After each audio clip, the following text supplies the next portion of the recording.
Loud House kompaniyasining sokin makon loyihasidan 16 qavatli novostrojka domimizni birinchi qavatidan Nijiloy uchun juda ham zo'r variantimiz chiqqan. Planirovkasi juda ham chiroyli, mana ko'chaga qaragan. Bu yoqda eshik ochib, bemalol ikkita katta xona bo'ladi. Ichida o'zini samozyonlar alohida bo'ladi. Sizga hozir ichkaridan podyezddan kirishimizdan tushuntiramiz. Bu yoqda podyezddan kirish yo'llari. Kirganimizda uzun katta perxoshka.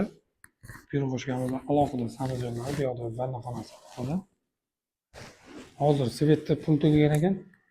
Shunga svet yo'qligi uchun qorong'u turibdi. Bu yoqda alohida hojatxonasi. Koridorlar juda ham katta. Buni ikkita xona qilib alohida magazin qilib, bu bitta xonasi. Bu совместный bo'lib ketgan kuxnya bilan.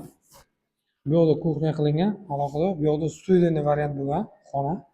Bu yoqda alohida bitta magazin qilsa bo'ladi. Juda ham katta, eni ham, uzunligi ham juda ham uzun. Bu yoqda ikkinchi xonasi 7 metrga 3 metr bo'ladi zali bu. Juda ham katta. Bu yoqda ham akvaryumlar juda ham katta. Shuni eshik bo'lsa ko'chaga qaragan ikkita magazin tushadi. Bittasini sartaroshxona yoki bittasini magazin, lorga, stomatologiyaga, nimadir bizneslarga berib qo'ysa, juda ham yaxshi daromad kelib turadigan Nijiloy joy bo'ladi. Yashash uchun ham juda ham qulay joy.